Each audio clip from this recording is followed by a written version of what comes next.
Well, it didn't take long for hostilities to resume in federal parliament, with the condolences for the victims of Queensland's flood victims barely over before partisan political debate started again. Arguments over flood levies and budget cuts and the government's dumping of former Prime Minister Kevin Rudd's Commonwealth-funded healthcare system dominated. But it's the opposition that's had perhaps the shakier start to the parliamentary year, with Tony Abbott's proposed budget savings igniting dissent within the shadow cabinet. To discuss the week in Canberra, we're joined for our regular Friday forum by the opposition immigration spokesman Scott Morrison. He's with me in Sydney. And in Melbourne, Mark Dreyfus, the government's Parliamentary Secretary for Climate Change. Gentlemen, welcome to both of you. Hi, Ali. Hi, Mark. Good to be with you, Ali. Hello, Scott. Scott Morrison, have you fallen into the trap as opposition of making yourselves the story by proposing these budget cuts, even though you're in opposition? You've opened the door to debate about policy differences and you've pretty much knocked the government off the front pages. Well, what we're doing is, and we've done all along in opposition, and that is to be very clear about how we'd spend money, how we wouldn't spend money, what our cuts would be, whether it's been at various budgets over the last few years. We've always set out where we'd get the money from to pay for our programs and where we would cut. Now, we had some fierce debate this week because we had some tough decisions. That's what happens when you have tough decisions. If this government just wants to go for the low-hanging fruit and then put a tax on everyone, that's what they're going to do. We took a different approach, and that requires you to go through a robust process, and that's been done. Decisions have been made, and our proposals are on the table. But you're not in government. You don't actually have a budget that you have to manage, and you appear to have opened up a Pandora's box. Why is the question? Well, we're the alternative government, and people need to know how we would run things, and I think they have a very clear view here. We wouldn't be taxing as this government is. We would be putting cuts in place. We went to the government and said, look, will you sit down with us in a bipartisan way and talk about budget cuts which would mean we wouldn't have to have this levy? They said no, they want a tax. Well, they'll have to explain their tax, they'll have to defend their tax. Under a coalition, there wouldn't be a tax. Mark Dreyfus, it almost seems as if the Prime Minister has been buoyed by the woes of the opposition. I think the Prime Minister's shown, in fact, excellent national leadership in the last week and indeed in the past several weeks as we've coped with natural disasters on an unprecedented scale. What we've been focusing on is the extraordinary damage that's been suffered by communities across Australia, in particular, of course, in southern Queensland with the floods and the recent cyclone.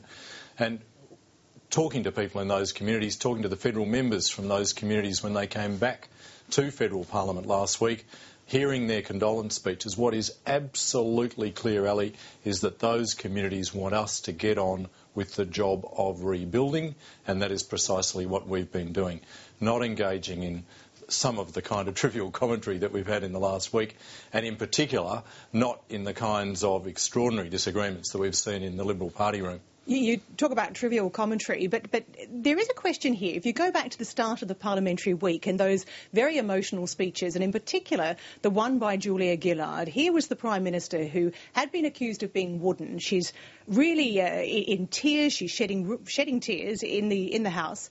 And yet on talkback radio stations, the board's lit up with questions about whether those tears were real. Is the whole real Julia Gillard question going to dog the Prime Minister through 2011? I don't believe that that's so. I think what you're going to see is continuing very strong national leadership from Prime Minister Julia Gillard, grappling with what communities, damaged communities, devastated communities around Australia want us to be grappling with, which is repairing their communities, helping people get their lives back on track. But why those questions? Why was it that switchboards lit up raising that question? Well, I'd suggest that there's probably some people in Australia that are on a permanent basis, and I'd include in this Mr Abbott, interested in playing partisan political games. I think actually most people are over it, and I know that people in these damaged, devastated communities want us to get on with the job of rebuilding. That's why this week we've introduced a balanced package. There's legislation now before the House. We call on absolutely everybody in the Parliament, in both houses, to concentrate on the task at hand. I notice the government doesn't like to use the word tax. They talk about a balanced program. Their proposal is for a tax. Well, to be fair, the last tax that was proposed by your side was for the parental leave scheme, and you called it a levy as well. Well, what we did, particularly last time we were in government, we had some levies. This will be the single largest revenue-raising levy that in any single year that has ever been introduced. Did you call your levies tax? That's a significant levy. It's a significant tax. There's no debate about the more than $5 billion that needs to be spent for recovery. Both sides of politics agree with that. Both sides of politics have had extraordinary examples of leadership on the ground with our local members battling these floods and these fires and these tempests. There's no issue about that. What's real? You raise questions about what's real. What's real is the levy that will be introduced by this government. Well, let's not go over the levy because I think that has been debated ad nauseum. But if we're talking leaders, which we just have been, of course, we can't get over Tony Abbott and Mark Riley on Channel 7 this week. And I'm not talking about the choice of language. I'm talking about your leader's response when he was questioned about it by Mark Riley. The long silence, the shaking jaw. I think it's been described by one person as the menace, that intense stare. As some have mooted, has Tony Abbott had his Mark Latham moment? Well, I think the Mark Latham moment was actually from the journalist in question. I think Mark Latham's impact on the gallery with that type of thing during the election was maybe a little greater than we thought. I mean, 20 seconds of silence. What we saw from the implication in that piece was that somehow Tony Abbott didn't. But Scott Morrison, I'm not asking you about the language. I'm asking you about your leader's response to the question. Well, the implication, I think, was terrible, in fact. And what Tony's first reaction to all of this, after the media and others got very excited about the theatrics, and let's be honest, I mean, the whole piece that night was about the theatrics. Tony's first thought was to ring the widow of the soldier in question. Now, that's the real issue of that moment. The real issue is that this whole thing was dragged up. The situation of the family and the widow and the soldier who was killed, all of this had to be relived. I thought that was very unhelpful. We saw the best of our Parliament this week with those condolence motions. I'm not sure we saw the best of the gallery in that moment. Would you have advised him not to have done that interview? He apparently had 2 hours' notice of what was coming, and yet he clearly couldn't answer the question. Tony's got plenty of media advisors. He doesn't need one from me. But what do you make of that silence? I mean, how often do you see an interview like that where it's excruciating? I think it's completely irrelevant. I think people are getting terribly excited about some theatrics that were staged up by the media in one television interview. I really don't understand the fuss. I mean, the implication that was put was somehow Tony was insensitive to the needs of our soldiers and the death of a soldier. I think that's an absolutely outrageous suggestion, and I think Tony rightly took offence to it and made that fairly clear. Mark Dreyfus, not the inference or the use of language, but what did you make of the response of Tony Abbott to the question by Mark Riley, that the 20 seconds of silence, the intense stare? Well, I'd agree, Holly. It was a bit extraordinary. I don't think anyone would suggest in any way that Tony Abbott has sought to denigrate the immense sacrifices that are being made by our soldiers in Afghanistan or indeed anywhere else in the world where they serve. But what you have to look at, and you've raised it, is that Tony Abbott again has been tested and found wanting. There's questions of judgment here that crop up repeatedly. That 21 seconds of silence is an example. Why is and a that bit an earlier, example, just Mark? a few days ago. We saw Mr Abbott completely fail to apologise for the most extraordinary conduct of himself in sending out a letter trying to drum up support for the opposition to the levy, the knee-jerk opposition to the levy, and at the same time seeking funds for the Liberal Party's political campaigns. It's as if almost for Mr Abbott the election campaign isn't over.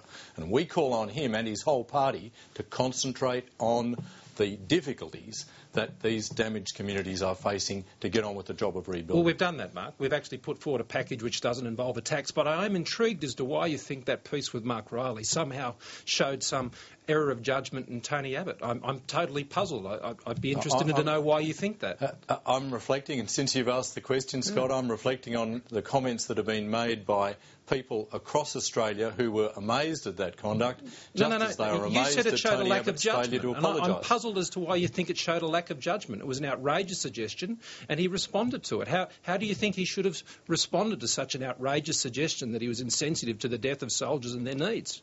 Oh, I think Scott's given that he'd had 2.5 hours notice that he was going to be asked about it. He might have actually worked out something useful that he might say. Maybe he was just pretty angry about the implication. Right. I would have thought you would have shared that anger. Gentlemen, let's move on because, of course, Scott Morrison, the ructions within the Liberal Party, they have been set off, it would appear, over policy differences, and in particular the decision amongst your mooted or suggested budget cuts to cut funding for Indonesian schools. Was that your idea, as has been reported? Well, I don't get into shadow cabinet discussions. discussions in private or in public. Well, then let me just ask you, why is funding to Indonesia less important than funding to Africa? Well, look, I've got a long history of having a strong view about aid to Africa. You have humanitarian aid, you have development aid, and the humanitarian aid, which the government had put up to increase, to Africa, let's not forget, African aid accounts for less than 5% of our aid budget. This was aid for the reconstruction of Zimbabwe. This was emergency aid and for literally food aid. World Vision accounts for around 10% of food aid in Zimbabwe, and the predominant funder of World Vision for food aid is AusAid. So this was aid at the real humanitarian end of the spectrum. It also included training for 1,000 African students to go and be trained as future leaders. So, and Indonesia is give me the argument against Indonesia. Give me the argument for Africa. Indonesian aid is some 2.5 times what we'd spend for the whole continent of Africa. We will continue to spend large amounts of our aid budget in Indonesia, but not on building schools. You were in government, we've already spent 2,000. It was built 2,000 schools on the basis of the program which was put in place by the Howard government. The Australian government has been enormously generous to Indonesia, and I think it should have been, and it has been. This program has been deferred under our proposal in the same way the government has deferred some $1.5 billion of expenditure under their programs. So these are hard choices. Did Julie Bishop argue against cutting funding to Indonesia? Well, again, you've asked me about shadow cabinet. I'm not going to discuss them here or in private or anywhere else. Well, of course, you've read the papers, you've heard the talk. Everyone is saying there's at least 3 Liberals who want Julie Bishop's job. There's clearly leaks. There's clearly backbiting. Eric Abetz says that he knows who's leaking, 1 or 2 people. What is going on in the Liberal Party right now? And can it continue to, I suppose, keep Tony Abbott to one side? If the ructions continue, can he remain untouched? I think the air is cleared over the course of the week. As I said, there were some difficult policy discussions we had this week. The air didn't seem very clear this morning. Well, I think the air is absolutely clear, and I think Tony has made things very clear about where he stands with his senior team. He has our support for that, and we'll move on. Is Julie Bishop a good foreign affairs spokesman? Of course she is. The best you've got? Of course she is. Well, talking about differences, of course, Mark Dreyfus, there are also apparently some differences on your side. In Cabinet last night, did Kevin Rudd argue against the new healthcare policy reforms that the Prime Minister announced this morning, and then did he walk out? Ali, I won't be commenting on Cabinet. Cabinet confidentiality is a wonderful thing, isn't it? Yes, but could I just say something about the Liberal cuts that Scott had a bit of difficulty answering the question about, which is the Australia-Indonesia Education Partnership. This was a Howard government reform.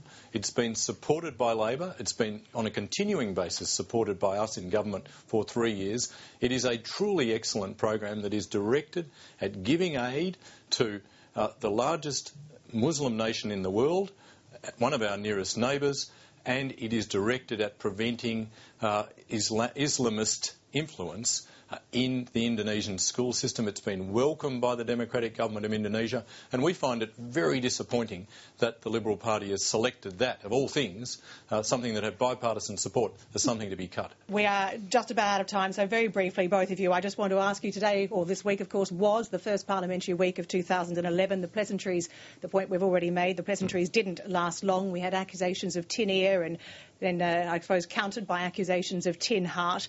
Has that set the tone for this year? Anyone for a kinder, gentler polity? I don't think so. Well, I think this is going to be a tough year. I think it's going to be a very unpredictable year. We also have the student allowance issue, which has come into the Parliament and the government basically saying they're not going to allow the Parliament to decide this matter. So it's going to be tough. And I think people can expect things to be fiercely contested, and the coalition is certainly not going to be lacking. Within parties and between parties, Mark Dreyfus. To get done this year, Prime Minister Gillard set out a very big agenda. I'm looking forward to working on it. I'm looking forward to governing. I'm looking forward to delivering results for the communities in need from these devastating floods, cyclones and fires, and to getting a price on carbon and the whole of the rest of our agenda. It's going to be a good year. Well, gentlemen, both of you, thank you very much for joining us for our first Friday Forum of 2011. Many thanks. Thanks, Ali. Thank you, Ali.